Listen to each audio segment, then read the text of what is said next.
Hey everyone, it's Ornella Hernandez with Web3 TV, and I'm in Paris at Paris Blockchain Week. I'm here with one of the attendees, Patrice, who is the founder and CEO of Lumiere. How are you? Very well, thanks. Coming back to France, which is unusual. It's my first time actually being in a crypto event in France. Actually. Okay. Yeah, I was going to ask if this was your first time in Paris Blockchain Week. So how are you liking it so far? Very, very well, actually. I think they're extremely well organized. I give them kudos, all of them, like Michael and his team and Laetitia, and I can't name them all, you know, the two Jessicas and the Jennifer. Anyway, all of them, Nuria as well. Amazing, really, really amazing. Very smooth.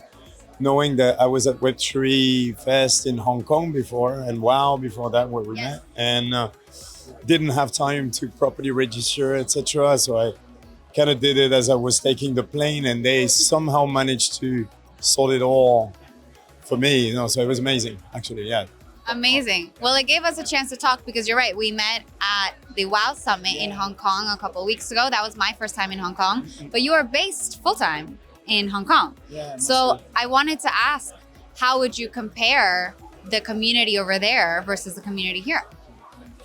Well, we're doing mass media, so we're into movies, TV series, even live concerts, what we're planning to do. So we're a company that was born in Hong Kong out of a PhD, by the way, back in 2000, started in 2015, finished in 2018, visiting scholarship with UCLA, a book. Like when people talk about real world asset, this is proof of work, basically, right? Then we started doing films. Like we already have 4 films under our belt. And now we're really expanding. I mean, we're even planning to expand into Europe and a few other places because the community in Asia is clearly, you've seen it, is driving a lot of things. It's a very strong community. But we're very encompassing, all encompassing. We're not Hollywood centric. We have some films from Hollywood, but we also appreciate films from various places. Latin America is one area we're looking at. India, we're looking at films coming out of Nigeria as well. European, French films. I mean, if I say I'm not supporting French films, my comrades are going to kill me, right? Okay. And obviously Asia, APAC, Asia Pacific. So we're really broad ranging. And right now we're actually about to build really a Netflix 3.0. All right, let's talk a little bit about that.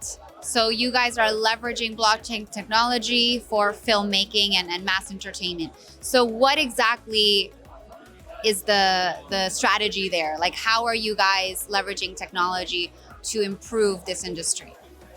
I mean, first of all, a strategy was two-pronged, right? The first aspect is like we did B2B for quite a bit of time, right? Like essentially a few years, including during COVID. That's when Rolling Stone really had faith in us. They invested in us. Rolling Stone Italy, RS publication, right? Yeah. Okay. RS Productions, were based also in Italy. And then we had Animoca, more recently, who decided that was a good model for promoting mass entertainment now. So you have Animoca Brands, the gaming giant from Asia, from Hong Kong, and then you have Rolling Stones, the magazine, the literary. Yeah, Web2. Okay, so those are interesting sponsors. Yeah. A good marriage between Web2 and Web3 in a way, and that's what we do. Essentially, we take a concept that's fairly old now, like Netflix or Amazon, a streaming concept, and what we do is we bring it for Web3. So what is missing in Netflix? So people are going to say, oh, Netflix, obviously Netflix and chill and whatever. We go one step further than that. We go into the step where we go, what if you could help finance the movies that you want to watch? What if you could actually promote them and get paid doing this, right? And I think that makes a huge difference in how you perceive content, how you engage with it. Are you going to tell your friend to go and watch a movie or not? Yes, it is multi-level marketing, but it's multi-level marketing with a good cause, I would say. So that's basically, we're converting ourselves into a launch pad for movies, right? And where will these movies be aired? Like, where can I watch one of them? You said you have 4 already done and a few in production? Yeah, so very importantly, we don't produce the movies, right? Like we curate the movies. We have very good connections with the movie industry. Like I've been in it for more than 20 years. We have other advisors and other team members that have been in the film industry for a long time. Whether they're in Europe, like we have producers in Spain, in France, the USA, all around the place that we really trust. And essentially what we do is we realized that on this bull run, and that goes way beyond Lumiere and our platform, which is going to be called Webflix with a 3 instead of an E, by the way. But it's going to go way beyond that. It's like, what happens? My question is, what happens if we don't bring another 500 million or 1 billion people into the space before the end of this bull run? What do you think will happen? Well, I think we're pretty much screwed, you know. No, I think what will happen is as I said in the panel this morning, the party is over, se acaba la fiesta.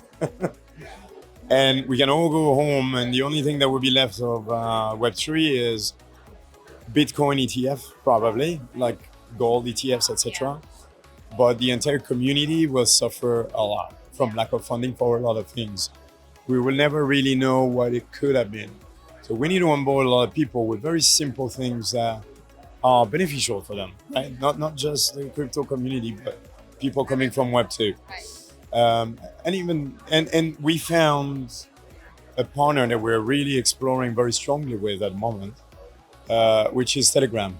You know, so full disclosure, I'm not hired by Telegram, right, or Ton, but we found a tremendous potential. You know, I was in Hong Kong, and they had a series of events there. Tremendous potential on how you match your tech with a live audience that's massive. Also, they are known for preserving privacy. You know, I know with certain degrees of, you know, hiccups or not, but mostly actually with the intent to protect people's privacy.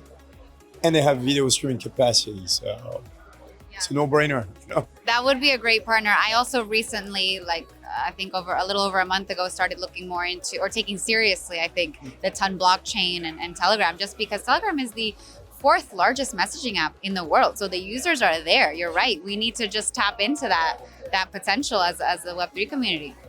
All right. So one last thing, Patrice, since we are in Paris Blockchain Week, I wanted to ask, what is one of your favorite things and your least favorite things about Paris or France? About France in general? So, I mean, I have to put a full disclosure. I'm not from Paris originally. But whatever I'm going to say might be helpful. I'm from Bordeaux, the southwest of France.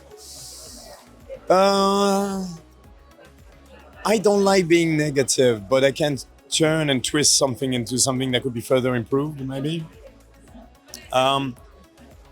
I still think that regulation could be further improved, you know, to allow for a greater inclusion.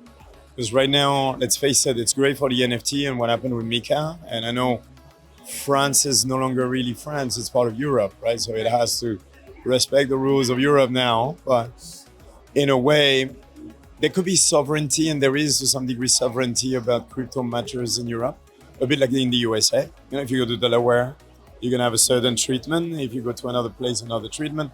So maybe it should be more federal in that way and give a bit more autonomy to each countries. And then in that case, I think France could actually adapt a lot of its rules, because we have, on the positive side, a huge and very rich layer of talent, you know, like people, I mean, coders, developers.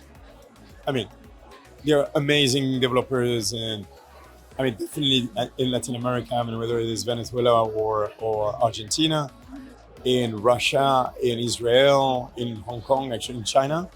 France also has, that's the beauty of the decentralized world, it has a strength, a pool of talent it can count on, but I must say that a lot of them are going away from France and they work for other companies.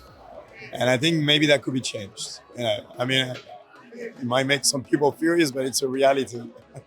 But apart from that, I think it's interesting because when I saw the space, say, only 5 years ago, except for the biggest ones like Ledger and the Chili's and the Sorare, etc., it was very barren. You know, there was not a lot of things happening in Web3. And since the NFT wave, actually, there's been a lot more pickup. So I think it's a growing trend, and I'm happy to see that, actually. Yeah. Amazing. And it is a bull market now, so people are more excited. And as we can see here, the turnout is really big. It's amazing. So I'm excited for what's to come. Well, thank you so much for your time today, Patrice. Thank you very much. And let's hope for an even bigger play next year, you know? Yes. And everyone, check out Webflix once it launches, which is when exactly? We're planning to launch by September. We'll have a soft launch, hopefully, for Cannes this year with red carpet and events and all this. You might be interested, actually, if you're not too far away, you know? All right. Let me know. Keep me updated. Well, thanks again for your time. Thank you.